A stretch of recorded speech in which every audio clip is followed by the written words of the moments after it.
জামায়াতের জনসভার খবর জানাতে কুমিল্লা থেকে যোগ দিচ্ছেন জাহিদুর রহমান, যাচ্ছি তার কাছে।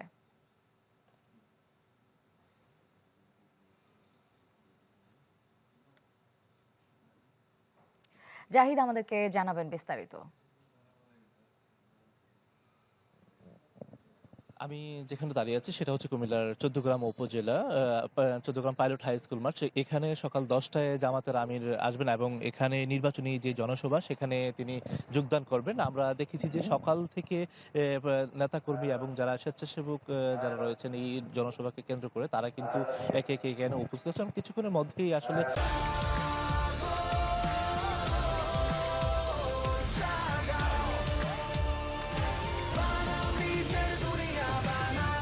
আমরা দেখতে পারবো যে এখানে যারা জামাতের নেতাকর্মী আছেন তারা কিন্তু এখানে এসে পৌঁছাবেন। আমরা সেটুকু জানতে পেরেছি স্থানীয় নেতাকর্মীদের মাধ্যমে। তবে এর আগে একটু আপনাকে তথ্য জানিয়ে রাখি যে গতকালকে কুমিল্লায় জামাতের আমির প্রথম নির্বাচনী জনসভায় যোগ দেন কুমিল্লার লাকসামে সন্ধ্যা 6টায়। তার পরবর্তীতে আমরা দেখেছি যে রাত 7:30টার দিকে তিনি কুমিল্লা টাউন হল মাঠে সেখানে নির্বাচনী যে জনসভা সেখানে বক্তব্য রাখেন এবং নেতাকর্মীদের উদ্দেশ্যে বেশ দিক নির্দেশনামূলক বক্তব্য দেন এবং বিশেষ করে গণভোটের যে ভোট সেটার জন্য তিনি জনমত গঠনেও কিন্তু বেশ কিছু গুরুত্বপূর্ণ বক্তব্য সেখানে দিয়েছেন। পাশাপাশি চাঁদাবাজ এবং দুর্নীতিবাজদের যেন আগামী দিন নির্বাচিত করা না হয় সেজন্য কিন্তু বেশ কিছু বক্তব্য। এবং আমরা দেখেছি যে কুমিল্লার 11টি আসনের মধ্যে সেখানে 9টি সংসদীয় আসনের যারা জামাত মনোনীত প্রার্থী তারা সেখানে ছিলেন এবং তাদের হাতে দাঁড়িপাল্লা প্রতীক তুলে দেওয়া হয়েছে এবং কুমিল্লা 4 আসনে যিনি প্রার্থী এনসিপি দক্ষিণাঞ্চলের মুখ্য সংগঠক হাসনাত আব্দুল্লাহ তার হাতে শাপলাকলি প্রতীক তুলে দেওয়া হয়েছে এবং জনগণের কাছে তাদেরকে ভোট দিয়ে নির্বাচিত করার জন্য দাবি জানানো হয়েছে। এবং